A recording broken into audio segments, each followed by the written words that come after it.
सरस्वती हम ध्यान तुम्हारा धरने लगे हम। देवी सरस्वती हम ध्यान तुम्हारा धरने लगे हम।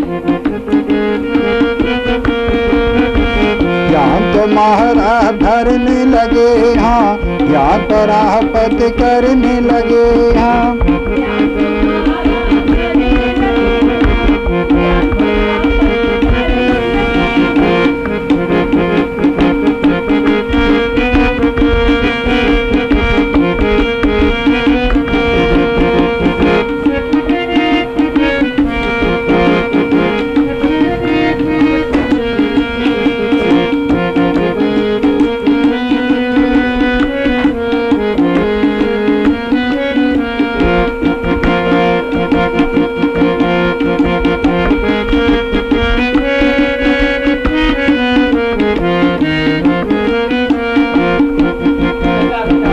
देवी सरस्वती हम ध्यान तुम्हारा धरने लगे हाँ। देवी सरस्वती हम ध्यान तुम्हारा धरने लगे हाँ।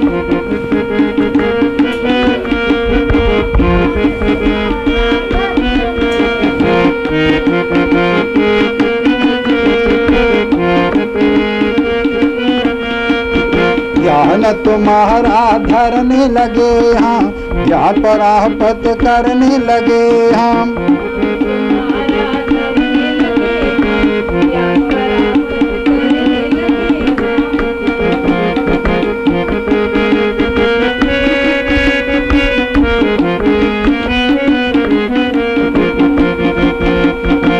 सतमार्ग पर हमें लगाना, सतमार्ग पर हमें लगाना। उल्टे मार्ग कबू न लाना। सत का मार्ग बड़ा कठिन है, सत का मार्ग बड़ा कठिन है। तुम्हारी कृपा होए प्राप्त,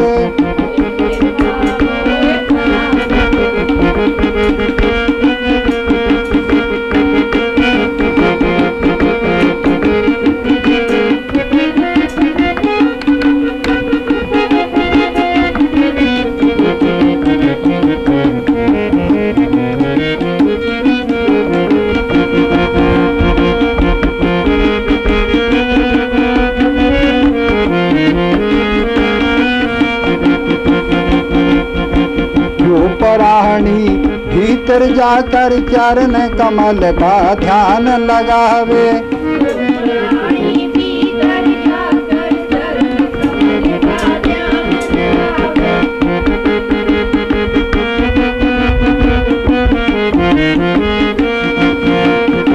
चरण कमल का ध्यान लगाकर वो सब सुख सिद्धम को पावे। चरण कमल का ध्यान लगाकर वो सब सुख सिद्धम को पावे। ज्ञान प्राप्त उसको होवे, ज्ञान के मोती झड़ने लगे हैं।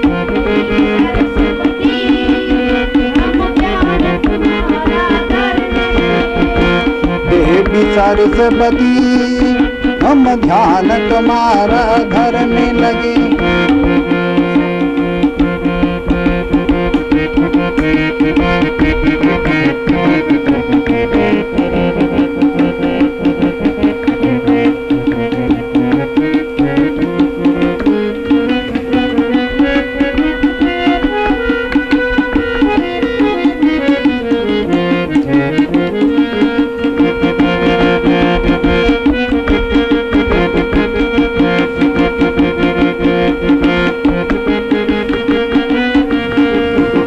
निर्मलानंद तुम्हारा गुण गावे। निर्मलानंद निर्मलानंद तुम्हारा गुण गावे। जन्म जन्म के दुख बिसरावे।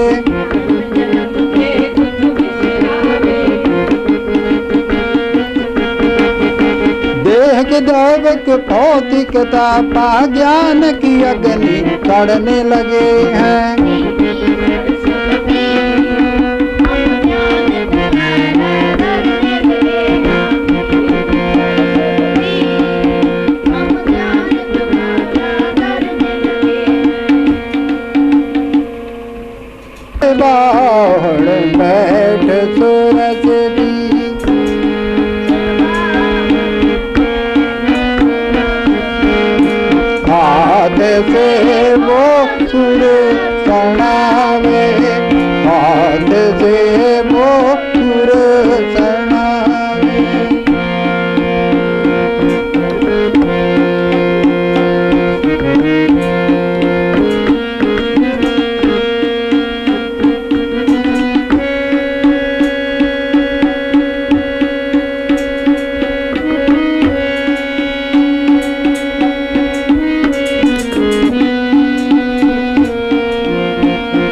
हाथ से वो सुर सुनावे, हाथ से वो सुर सुनावे। हमारे सुरों को ना जानो,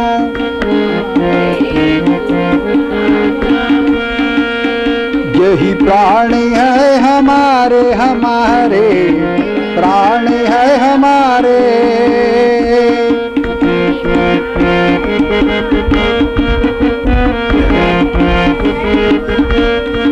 सुरों का ज्ञान बहुत है, बहुत सुरों की देवी है। सुरस सुरों से पहले उसे मनाए, उनकी आज्ञा से ही गाए।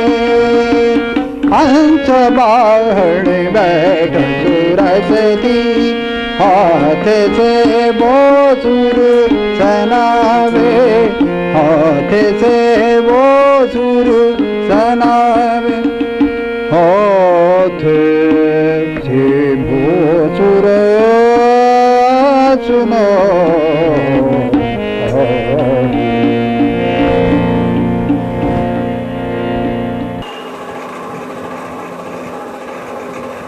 KTV वालियां का बड़ा धन्यवादी हाँ, इस पावन अवसर पर ये अपनी सेवाएं दे रहे हैं और इनका बहुत बहुत धन्यवाद करते हैं।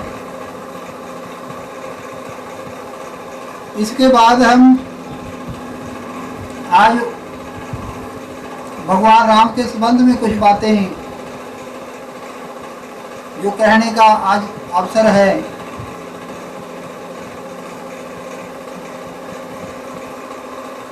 कुछ वो कही जाएगी क्योंकि आज बहुत ही शुभ घड़ी है। जो हमारे आराध्य देव, हमारे माता पिता बंधुगण जो भी है सब वही है, जो भगवान राम ही है।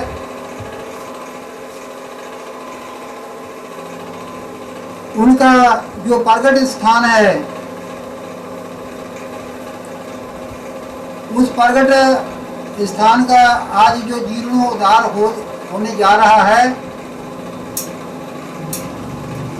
इसके लिए मैं सबको बहुत बहुत बधाई देता हूँ। खास करके हमारे कर्मयोगी शांत स्वरूप हमारे देश के प्रधानमंत्री श्री नरेंद्र मोदी जी, इन्होंने बहुत अनथक मेहनत करके जो ये अपने वचन को निभाया है, ये उस भगवान राम की जो परंपरा है उसको निभाना है कि रघुकुल रीत सदा चल आई, प्राण जाए पर वचन न जाए। बहुत समय पहले इन्होंने कहा था कि मैं तभी अवध में आऊंगा जब इस भगवान राम के भव्य महल मंदिर कुछ भी कहो, वो तो हमारे लिए तो बहुत पूजनीय है, जहाँ भगवान श्री राम प्रकट हुए, उसका जीर्णोद्धार करने आज आए हैं। ये हमारे लिए बहुत खुशी की बात है कि हम संपूर्ण राम भक्तों की ओर से और अपने ब्रह्म योग विद्या का केंद्र का जो योगेश्वर परिवार है, इनकी ओर से हम नरेंद्र मोदी जी को बहुत बहुत आभारी हैं हम उसके, उनको हम इसके लिए साधुवाद देते हैं। क्योंकि आज आना किसी ऐसे कर्म के लिए बहुत मुश्किल था, क्योंकि सरहदों पर बहुत तनाव बढ़ा हुआ है, बहुत खतरनाक सरहदों पर हालात होने के बावजूद भी हमारे आराध्य देव के लिए जो समय निकाला, उनके भी आराध्य देव है भगवान राम, हमारे भी है। उनके लिए श्री नरेंद्र मोदी जी को बहुत बहुत बधाई और बहुत बहुत हम साधुवाद देते हैं। दूसरी बात हम कहेंगे कि मैं कभी उनको नहीं भूला, मुझे कोई कुछ भी दंड दे मैं सहने के लिए तैयार हूँ। जिन्होंने उस विवादित ढांचे को वहां से उठाया, उनकी जो वीर गतियां हुई वहां पर, शहीदियां जिन्होंने पाई, उनके सदका ये मंदिर निर्माण का कार्य आरंभ होने का जो शुभ अवसर है आज आया है। इसलिए उनकी शहादत को बुलाया नहीं जा सकता। उनको भी नमन, कोटि कोटि प्रणाम। फिर हमारे अवध के जो संत महंत श्री जो आदरणीय राम भक्त हैं, सबको मेरा बहुत बहुत नमन, दंडवत वंदना। और मुझे इस बात की खुशी है कि राम मंदिर के जो शुभ अवसर पर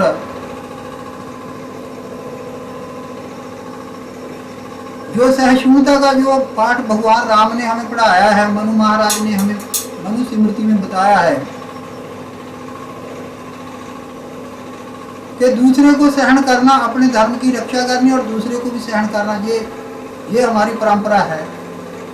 कि जो मुसलमान भक्त वहां आ रहे हैं वो चाहे भगवान राम को इमाम हिंद माने, कुछ भी माने, कुछ मानते तो है। लोग तो अपने बाप दादे को भूल जाते हैं। भगवान राम को कोई कुछ भी माने, वो सब कुछ है। जो कोई उसको भाई मान ले, कोई कुछ मान ले, कोई इमाम मान ले, कोई अल्लाह मान ले, कोई ना मान ले। राम को इससे कोई लेना देना नहीं है। किसी मुसलमान को अपमानित करना ये राम की मर्यादा के खिलाफ होगा, हमारे शास्त्रों के विरुद्ध होगा। किसी भी ऐसा कोई कर्म करना जो हमारे धर्म को नीचा दिखाए। आपको ये भी याद होना चाहिए कि जो मुसलमान भाई है, हमेशा इन्होंने जो जंगें लड़ी महाराणा प्रताप सिंह के साथ, देश के लिए, देश की आबरू के लिए, और छत्रपति शिवाजी के साथ नूरुद्दीन जैसे देशभक्त मुसलमान, उनको बुलाया नहीं जा सकता। अब्दुल हमीद जैसे देशभक्त लोग, मजहब के तौर पर किसी को नहीं निशाना बनाया जा सकता। भले किसी भी मजहब का हो, भगवान राम सबके है। आज तो कांग्रेस के नेताओं ने भी कहना शुरू कर दिया कि राम सबके हैं। जब उन्होंने कहना शुरू कर दिया फिर तो सत हो गया कि जलालुद्दीन बंसाली जो सबसे बड़े राम भक्त हुए कलयुग में, जिन्होंने भगवान राम को प्रगट रूप में देखा, मैंने जब उनके बारे में पढ़ा कि वो एक मस्जिद में रुके, बाबरी मस्जिद में, मैंने सोचा कि राम भक्त होकर वो बाबरी मस्जिद में क्या करने गए। वो तब गए, वो मस्जिद करके नहीं वहां गए लाहौर से चलकर, वो राम के स्थान के लिए गए थे। वो राम का स्थान था, वहां उसने अपना डेरा डाला। जलालुद्दीन बंसाली मुसलमान, जिन्होंने साक्षात भगवान राम को प्रत्यक्ष देखा। हमें कोई ऐसी कृत्य नहीं करनी चाहिए कि हमारे धर्म के शास्त्रों की, हमारे पूर्वजों की, ऋषि मुनियों की निंदा हो, हमारे ग्रंथों की निंदा हो। ऐसा कर्म कोई नहीं करना चाहिए। जितना राम हमारा है उतना ही दूसरों का है, जो मानते हैं। जो नहीं मानते, जो वो ना माने, उसको कोई प्रतिबद्ध नहीं है।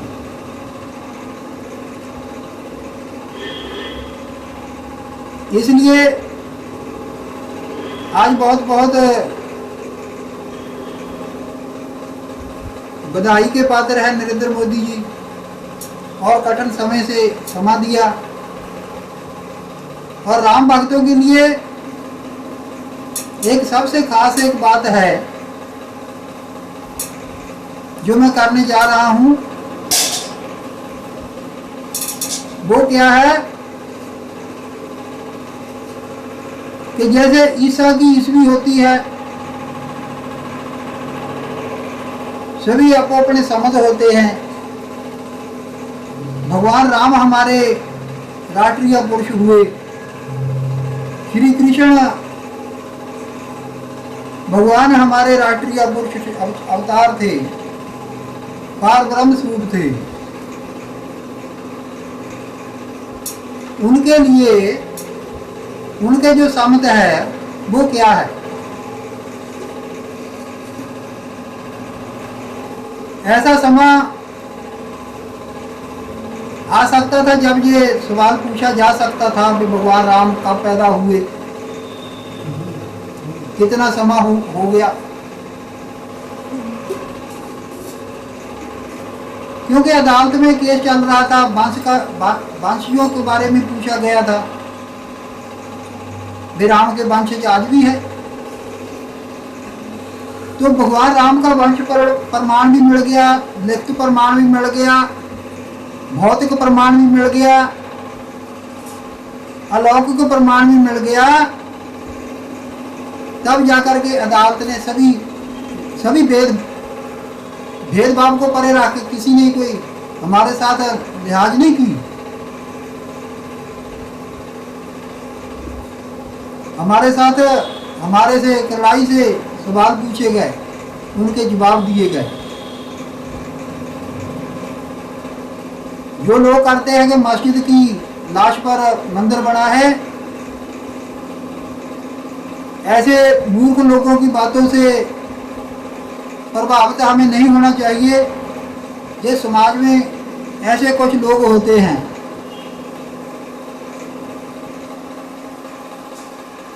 तो मैं ज़्यादा नहीं उधर जाऊंगा कि भगवान राम का हमारे पास 9 लाख साल पुराना हमारे पास उनका इतिहास है। जब हम अपने भगवान की, अपने आराध्य देव की जो तरीके हैं वो याद रख सकते हैं लाखों वर्ष तक, तो हमें उनकी जो प्रगट भूमि है जहाँ पर उन्होंने अवतार लिया वो कैसे भूल जाएंगे हम नहीं भूल सकते अपने जो स्थान है। क्योंकि राम भक्त और शिव भक्त, देवी माँ को मानने वाले भक्त सदैव उन जगहों पर जाते रहते हैं जहाँ पर मान्यताएं होती है, जो पूजनीय जगह होती है, मंदिर वगैरह होते हैं। ऐसी बातें करने वाले जो लोग हैं, ये समाज के लिए बहुत बड़ी कलंक है। और जहाँ कोई हिंदू मुसलमान का झगड़ा नहीं है, मैं ये बता देना चाहता हूँ आपको कि मुझे कोई हिंदू ना समझे, मैं हिंदू नहीं हूँ। मैंने हिंदू कहलाना छोड़ दिया, क्योंकि जब तक मैं हिंदू कहलाता था तो मेरा कोई अधिकार नहीं था, मेरे पास कोई अधिकार नहीं है। मैं अपने धर्म के लिए, अपने मजहब के लिए, अपने महापुरुषों के लिए कुछ नहीं कर सकता। मैं अपने धर्म शास्त्रों के लिए कुछ नहीं कर सकते। इसलिए मुझे ज्ञान हो गया कि हिंदू शब्द जो है वो ये मुसलमानों ने, जो काज़म जब का आया, इन्होंने जो धाड़वी आए जहाँ पर हमले किए, उन्होंने ये हिंदू शब्द जहाँ डाला, इस पर मैं ज़्यादा नहीं जाऊँगा। कुल मिलाकर के मैं कहता कि मैं हिंदू नहीं हूँ, मैं एक आर्यन हूँ, मैं एक भारतीय हूँ और ऋषि मुनियों की संतान हूँ। और 4 वेद मेरे पूजनीय है, 6 शास्त्र, गीता, रामायण, महाभारत, ये सब मेरे लिए महान है। मेरे देश की ये संस्कृति है, वेद मेरे देश की संस्कृति है। मेरे देवी देवता है, भगवान विष्णु है, भगवान कृष्ण है, राम है। ये दो नहीं है। बहुत लोग कहते हैं कि ये लोग जो भारतीय लोग हैं, इनके तो ईश्वर बहुत है। अगर ईश्वर बहुत होते तो बहुत सारी सृष्टियां अलग अलग प्रकार की होती। ईश्वर एक है, इसी करके एक ही प्रकार की सृष्टि है, उसके रूप अनेक है। वही शिव है, वही राम है, वही कृष्ण है। जैसे हम एक ही मिट्टी से कई प्रकार के बर्तन बना देते हैं, ऐसे ही एक ही शक्ति से, ब्रह्म शक्ति से, ब्रह्मा है, विष्णु है, महेश है, कृष्ण है, वो एक है। साहब श्री गुरु ग्रंथ साहब में एक शब्द आता है, सतयुग तै तन मानियो चलियो बल बावन भायो।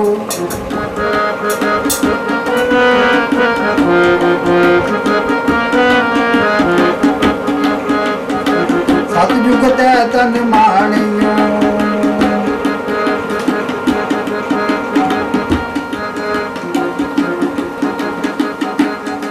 सतयुग तै मन मानियो।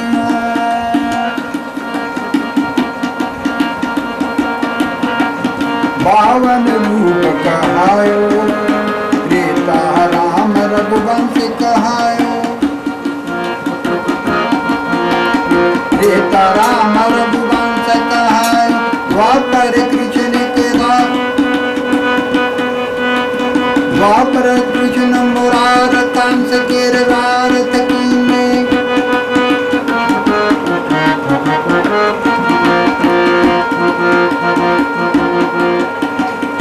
सैन को राज अभय पद तिनको दीने। इसमें बताया है कि जिस समय ईश्वर सतयुग में 52 रूप करके लेकर के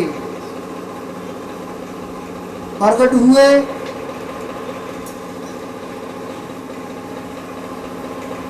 और त्रेता में राम के रूप में प्रकट हुए, द्वापर में कृष्ण के रूप में प्रकट हुए। शक्ति एक है, दो नहीं है।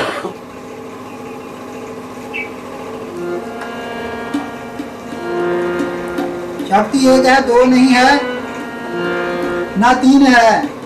वही शिव है, वही राम है, वही कृष्ण है, वही विष्णु है। हमारे बहुत सारे ऐसे शब्द हैं। अब तो राम कथा चलेगी YouTube पर,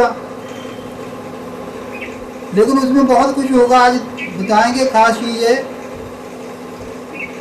कि भगवान राम का जो प्रगट दिवस है, जिस रोज प्रगट हुए भगवान राम भय प्रगट कृपाला, जिस दिन प्रगट हुए राम, वो समय क्या है। इसके लिए हमने 2010 में 11 में ये काम शुरू कर दिया था। हमने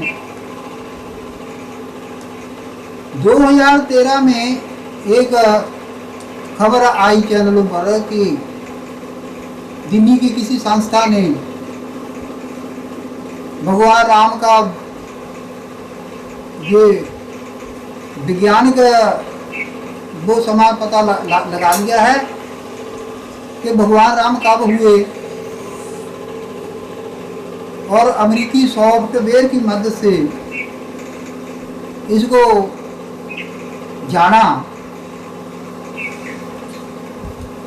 जब उसका ग्रहों की चाल वहां ठहर गई, तो वो कहते हुए हमने मान लिया कि यही असली सही तरीक है, और भगवान राम का 7000 वर्ष पहले जो अवतार बता दिया, ये सबसे बड़ा राम भक्तों के साथ धोखा है, और वाल्मीकि रामायण का बहुत भारी अपमान है। क्योंकि इन्होंने वाल्मीकि रामायण को भी बीच में घसीट लिया है। इन्होंने कहा कि हमने वाल्मीकि रामायण के अनुसार ये कहा है, लेकिन वाल्मीकि रामायण में क्या लिखा है? वाल्मीकि रामायण में लिखा है कि त्रेता में राम का अवतार हुआ। मैंने आपको गुरु ग्रंथ साहब के एक पंक्ति भी बता दी जिसमें त्रेता में ही राम को कहा गया है।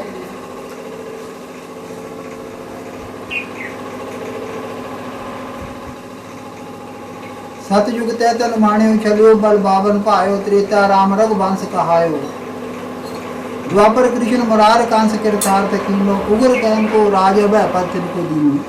ऐसे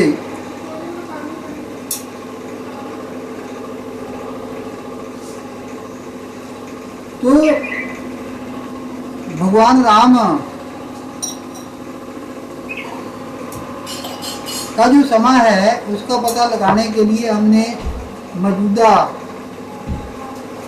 काल को देखा, लेकिन जब उनकी उस गणित को देखा कि 7000 वर्ष पहले बताते हैं,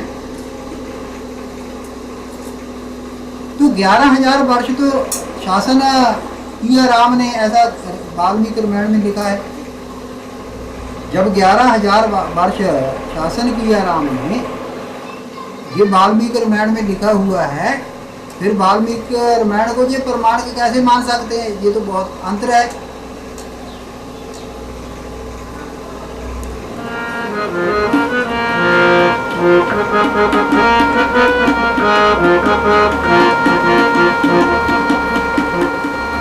राम सिमर ये हो तेरे काज है।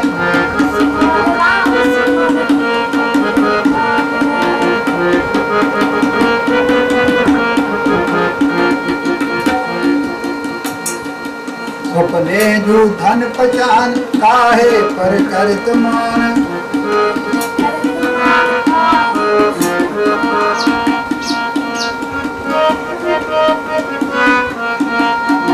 भालू की भीट जैसे बसुधा को साज है। राम सिमर ये हो तेरे काज है।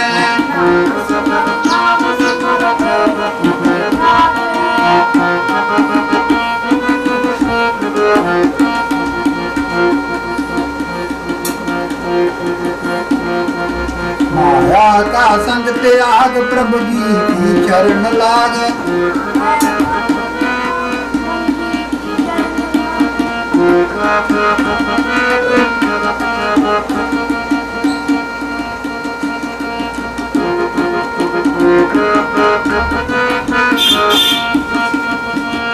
माया का संग त्याग प्रभु जी की चरण लाग।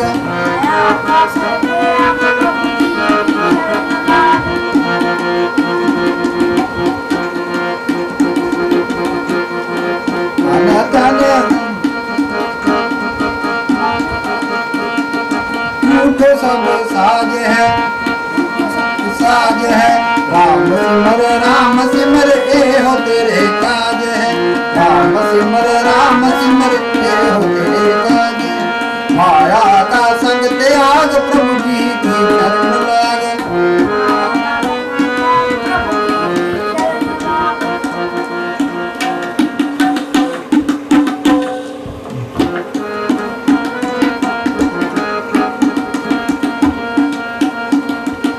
काम क्रोध लोभ मिथ्या झूठो सब साज है। राम सिमर ये हो तेरे काज है। राम सिमर ये हो तेरे काज है।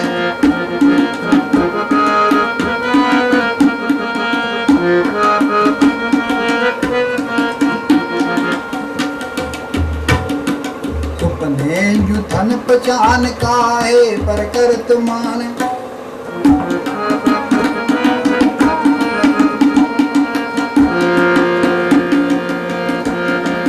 अपने जो धन पहचान काहे पर करत मान। अपने जो धन पहचान काहे पर करत मान।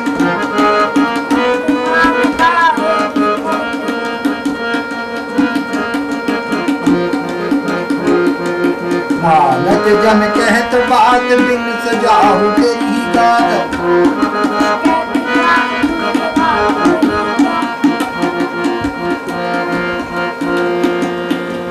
चन करके गयो काल तैसे जात आज है।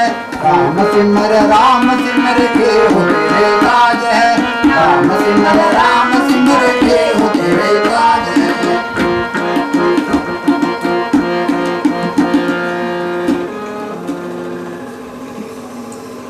भगवान राम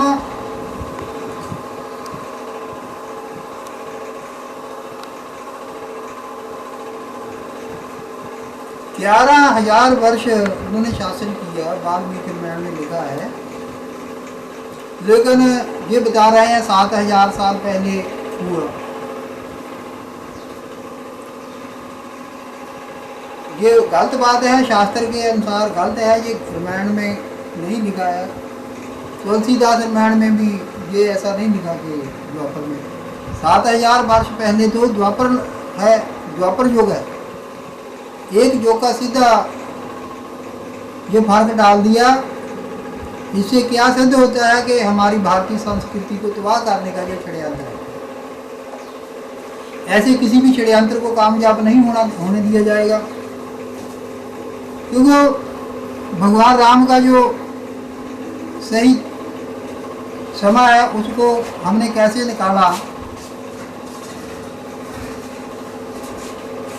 हमने ज्योतिषियों के तरह तिथि और बार के हिसाब से नहीं निकाला, हमने वर्षों के हिसाब से उसको निकाला। क्योंकि वर्ष एक मिनी हुई चीज होती है, उसका एक अंक होता है, उसको ना बढ़ाया जा सकता है ना घटाया जा सकता है।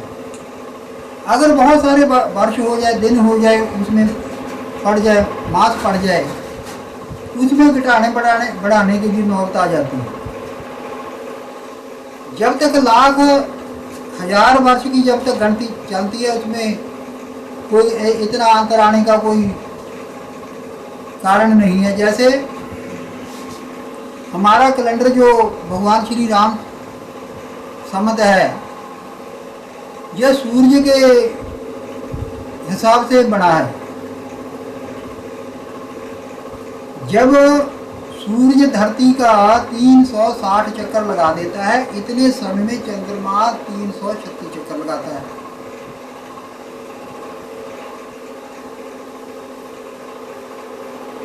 तब हमारे लिए एक वर्ष पूरा हो जाता है। 360 दिन का एक हमारा वर्ष है, जिसमें 12 मास आते हैं। एक मास जो है 30 दिन का है। एक जो दिन है वो 60 घड़ी का है। 24 मिनट की एक घड़ी होती है। जो दिन रात की पढ़ते है ये 22.5 घंटे की है। 45 मिनट की सुबह की संध्या है, 45 मिनट की शाम की संध्या होती है।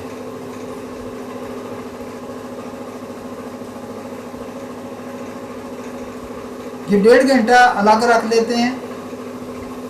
सूर्य को एक चक्कर लगाने में, पृथ्वी का एक चक्कर लगाने में इसको 24 घंटा लगता है, यानी 32 मुहूर्त लगते हैं। 24 घंटे में एक परिक्रमा सूर्य करता है। जब पूर्व से चलकर पश्चिम में आ जाए, पश्चिम से फिर पूर्व में आ जाए, ये एक परिक्रमा होती है। ऐसी 360 परिक्रमा एक वर्ष में सूर्य करता है।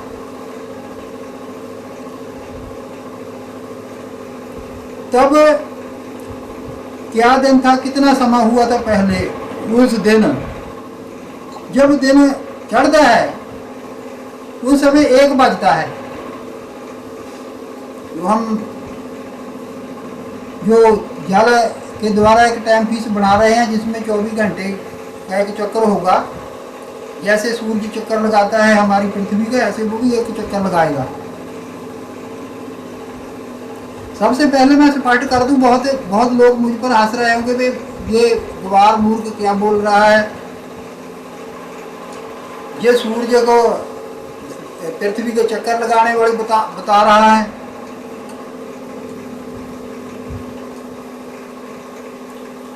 उनको सोचना चाहिए कि मैं यूं नहीं बोल रहा।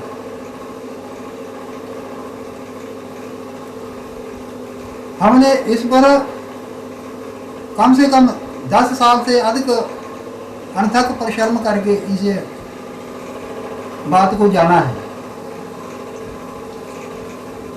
और हम अपनी बात पर अटल हैं। किसी को संदेह हो हमारी बात पर, वो हम कहीं भी कानूनी कार्रवाई हम पर कर सकता है, गुमराह करने के लिए। हमारे ब्रह्म योग विद्या केंद्र का जो भगवान राम के कैलेंडर का संबंध है, उसी संबंध में सूर्य आता है। इसलिए ये मैं बता देना चाहता हूँ, ये झूठ बोल करके जो काठ की हांडी ज़्यादा समय नहीं चलती, विज्ञान को बदनाम करने वाले कुछ लोग हैं जो जिनके पास कुछ नहीं है, ना तो कोई खोज है, वो ऐसी बातें लेकर के ऋषि मुनियों की निंदा करते रहते हैं। लेकिन जो सूर्य है, सूर्य मैं ब्रह्म योग विद्या केंद्र का प्रमुख निर्मल आनंद आर्यन पूरे विश्व के लिए जो घोषणा करता हूँ, अगर मैं ये गलत कहता हूँ, मुझे गलत साबित करो विज्ञान के तथ्यों के आधार पर, तो मैं 1 लाख रुपया आपको भेंट करूँगा, इनाम दूंगा। कोई भी हो आए, तथ्य हो उसके बाद। हमारे पास तथ्य है, अगर हमारे तथ्य गलत हो हमें जो मर्जी सजा दें। ये तो बात ठीक हो गई, को कबूल करेगा, हमें हराएगा, फिर इस बात पर प्रश्न करेगा कि ये कैसे कैलेंडर का सूर्य ने संबंध बनाया। लेकिन जब 360 चक्कर लगा देता है धरती के सूर्य, तो 1 वर्ष बनता है। अब जो युग है, युगों को समझना पड़ेगा, जो कितने समय के हैं। युग में युगों 4 युगों की एक चौकड़ी होती है, जिसमें 43,20,000 युग 43,20,000 वर्ष आते हैं। 4, 3, 2 का अंक है उसका।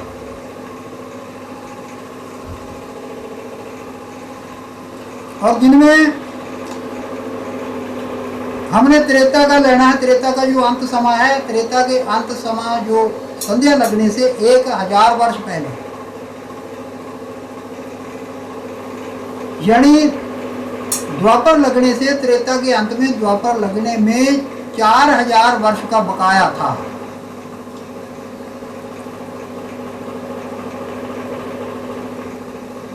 तब भगवान राम,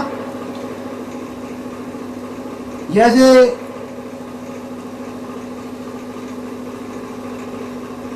कहा गया है कि स्वर्गवास रघुबर किया सगली बुरी समेत, वो एक सकेत धाम की रचना की भगवान ने ऐसा लिखा है। उसके पीछे हम चले जाते हैं 11,047 वर्ष।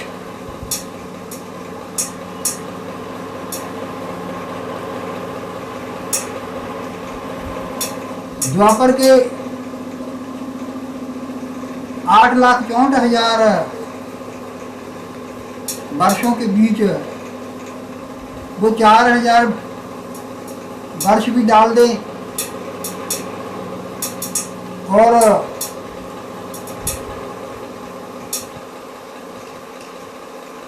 11,047 वर्ष उसमें डाल दें, क्योंकि 11,047 वर्ष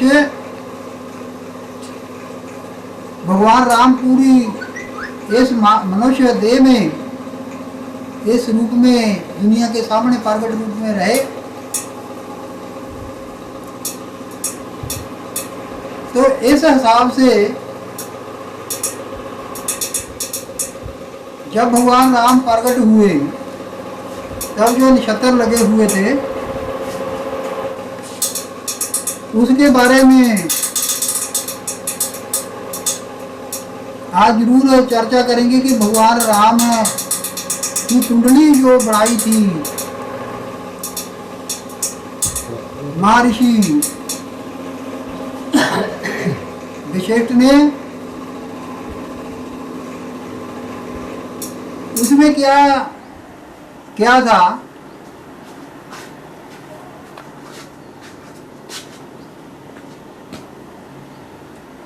और इससे पहले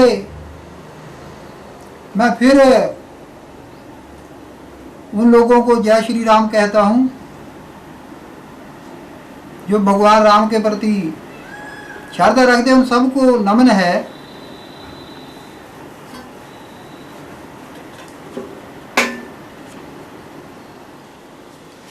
भगवान राम के अवतार के समय सभी ग्रह ऊंच में थे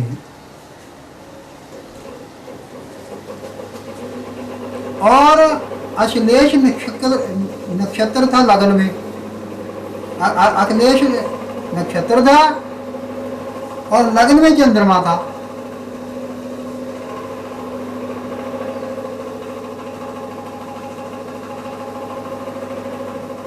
गुरु विशेष ने जब राम की कुंडली देखी तो महाराज दशरथ ने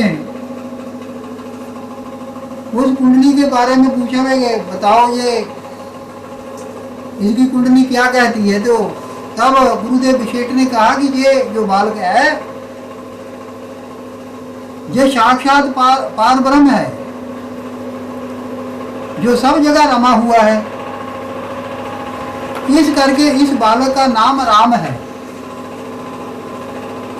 जो इनकी कर्क राशि है उनके अनुसार और राशि बनती है और नाम है राम। इसलिए नाम रखा क्योंकि निराकार पार ब्रह्म जो है वो सब जगह है। वही राम जो सब जगह रमने वाला महाराज दशरथ के घर प्रकट हुए तो उसकी राशि भी बदल दी तो नाम भी बदल दिया।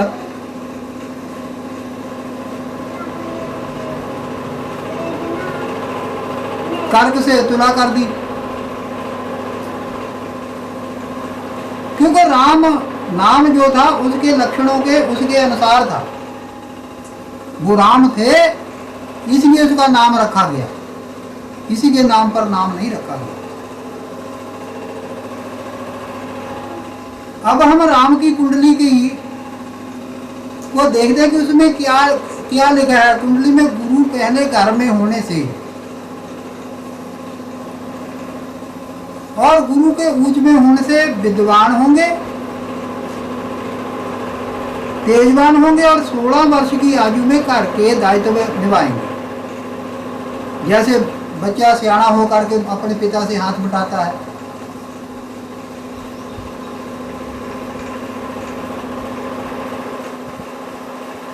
महाराज दशरथ 16 वर्ष की आयु होने पर उनको असुरों से युद्ध करने के लिए विश्वामित्र के साथ भेज देते हैं। अर्थात राम को दायित्व दिया। राम ने ऋषि मुनियों की रक्षा की। गुरु के उच्च घर में होने से राजयोग भी बढ़ता है। इससे यजमान विपुल धन संपत्ति का मालिक होता है। ये कुंडली का तर्जमा मैंने नहीं किया, मैंने किसी पंडित से कराया था, लेकिन मैं ये नहीं बताया था कुंडली किसकी है। तो उसने जो बताया वो मैं बोल रहा हूं, मैं कोई ज्योतिषी नहीं हूं। कुंडली के मुताबिक लगन में चंद्रमा होने से गुरु कृपा बनी रहेगी और भाइयों का साथ मिलेगा। ये ग्रहों की दृष्टि है। और चंद्रमा का लगन में होना शुभ फलों का सूचक है। और ग्रहों के इस योग में गज केसरी योग भी बनता है, जिसका यजमान अपार धन संपत्ति का मालिक होता है। राहु तीसरे घर में है, इसमें बदन पर घाव आने की चोट का संकेत देती है और धातु से बने हथियारों से चोट का भय है। लेकिन जहां राहु शुभ है इसलिए घाव जल्द ठीक होने का भी संकेत है। इसके कारण घातक हमलों से बचाव का भी योग है। राहु की स्थिति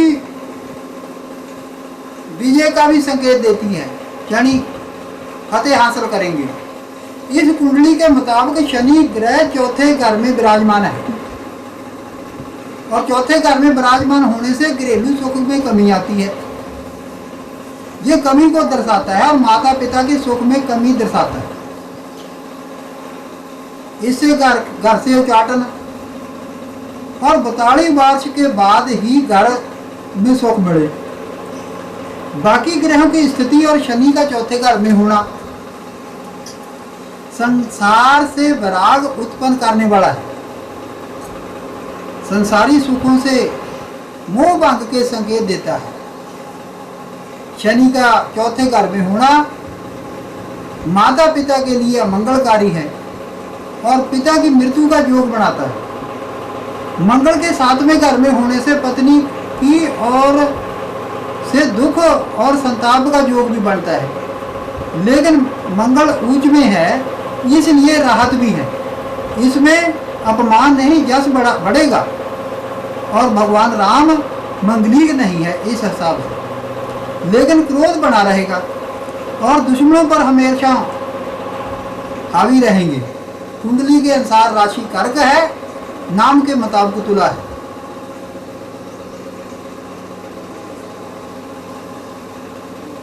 जो भगवान राम का ये राम संवत दिवस है,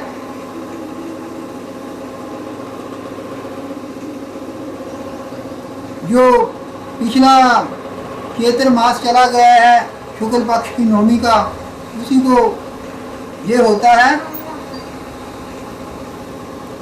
तब भगवान राम हमारे राज्य देव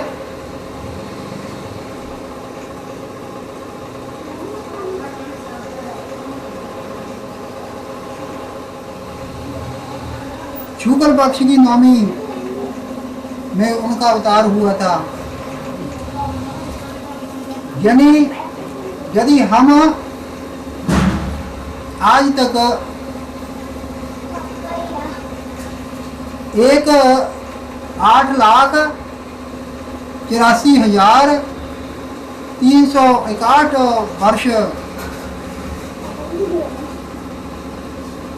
भगवान राम के हमने जो मनाए हैं,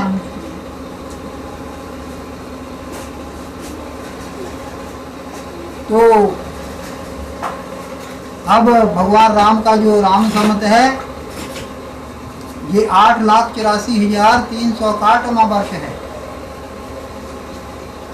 इस राम संवत के ऊपर सभी राम भक्तों को बहुत बहुत बधाई हो।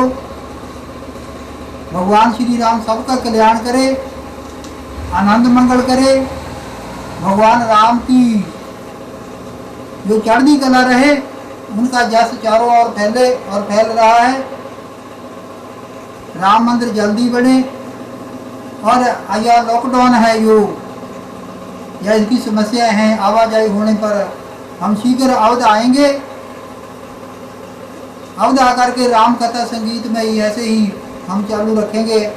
आज तो कुछ इतने समय में हम सेवा नहीं कर सके, यही बताना था। और भगवान राम का जो कैलेंडर है उसका उद्घाटन दिवाली को श्री नरेंद्र मोदी जी के हाथों से होगा। वो अयोध्या आएंगे, वो उनको दिया जाएगा, इसलिए हमने उसको रोक दिया। हम दिवाली को वहाँ जाएंगे और उनको भगवान श्री राम का जो राम संवत कैलेंडर है वो सौंपेंगे। जय श्री राम,